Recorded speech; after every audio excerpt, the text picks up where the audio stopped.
Alright, y'all, I'm on the floor here.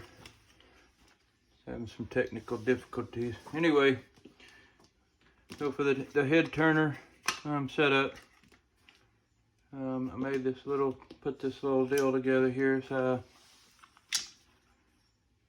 TA200 enclosure, a little small enclosure. It's got a couple little rubber grommets go here. And you can poke a hole in these things to run your wires through, and they just slide down in here. But for the video, I'm just leaving them out for now. But all I did was I got several of these enclosures for my Christmas light stuff left over, and so I thought I'd try and make one out of this. And all I did was I took a step bit and drilled a nice little hole in here to fit the threaded end down in there.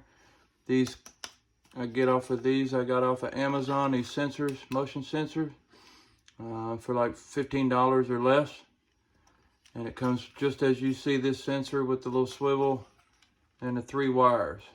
These are the ones you want with 3 wires. I got a couple of other ones and they had 4 wires, and it doesn't work well with these motors because it requires some sort of a switch to be to work right. So these are the ones I found. Plus I like the settings on here better. It's got 3 different settings on here: distance, sensitivity, daylight, time, duration. So I like playing with those and getting those right, because I'm in the middle of, you got dusk and dark, because we still have trick-or-treaters after dark, and we have them in the light. And so I like to play with the settings so it works in both. So I got that for like $15 on Amazon.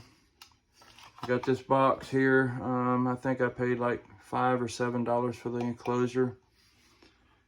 Drilled a hole in it, mounted it on here.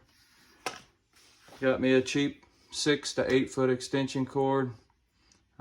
Most people have them lying around, so I just went in and got one with the ground on it. So basically we're going to run our wires in and out. This is my inside. This is where the power goes into the sensor. So what I'm going to do is I'm going to take my 2 grounds and tie these together. And there's different connectors out there that you can use, and I just use these twisty ones here. Those usually work pretty good. They've got some push ones in here that you push the wires into, but these for the smaller wire doesn't work that well, only for the bigger, heavier wire. All right, so I got my 2 grounds together. My black and white from the wall outlet is gonna go to the blue and the brown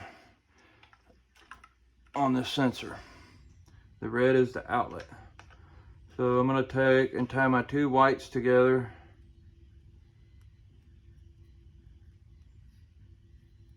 Along with the blue.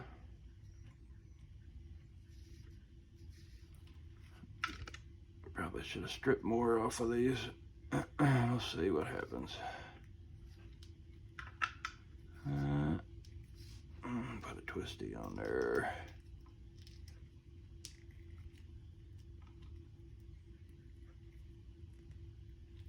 Alright. Take the black off of my inlet to the brown.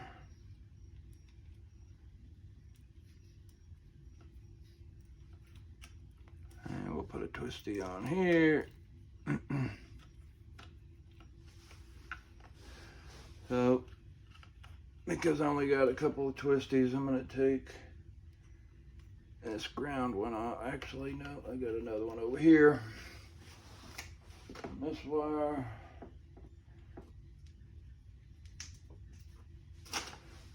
And then we're going to take our last 2 wires, which is the outlet black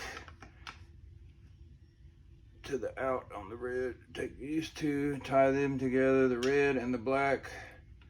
Go into the prop.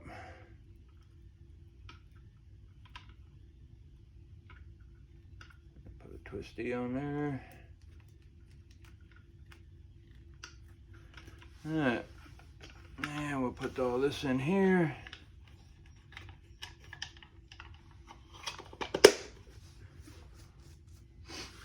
Normally we would be using the rubber grommets here to seal these up here. What I like about these, you got screw holes on the top and bottom here, so you can actually mount this to a base, wood, whatever for the ground. I've got some adapters that I made that I can screw on here, and it'll clip to PVC pipe. And then you can adjust this to where you want to point it to.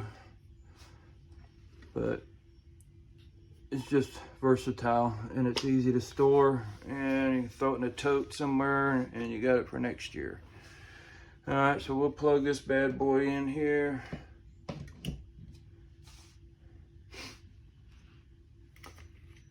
And the motor's on, and it kicked off. So we'll face this the other way, just so it ain't keep going.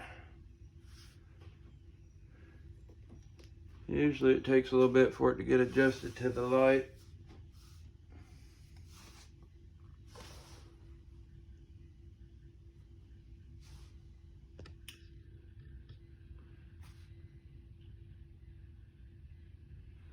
Okay.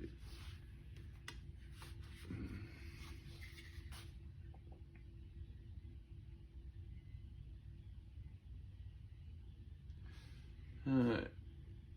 Now let's do a little test here.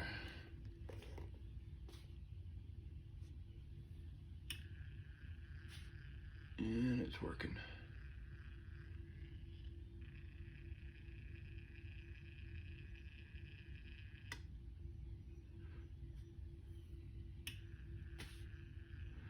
So I've ran this thing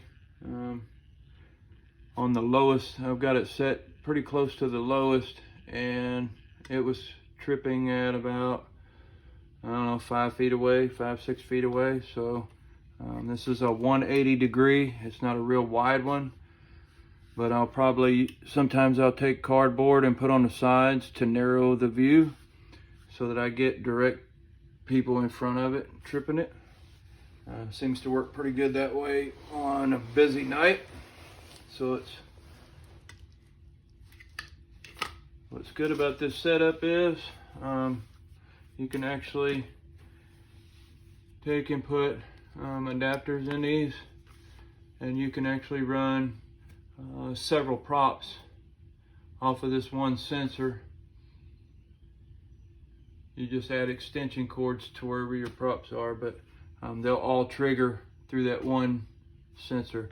Works pretty good. I've got a couple of them that I used for the last couple of years. They weren't just the sensor. I used some old floodlights. I took the sensor off of it, and they worked really well. I just got this one because I wanted to make sure that before I tell people how they can do this, that I've got a location to get the exact same thing so that they know it works. But this one is the one I got off of Amazon. I'll share a link if anybody's interested in it. These boxes, you'll have to Google where to get those. There's a couple places online that you can find these. I don't know what the cost of them are now. They used to be fairly decent, cheap, but there's other enclosures you can get fairly cheap. I'm waiting on another one that I want to try that's already got connectors. You just run your wires through, tie them all together. So, but here's a good deal that I found online. Different people make them different ways, but they're all basically the same. So for your AC props, these things work pretty good. They even pick up cars when the cars drive by, and I haven't had any issue. I got 2 of them that I've had for probably 5 years now, and they're still working. So, like I said, you can get this at Amazon. Hit me up, I'll give you a link.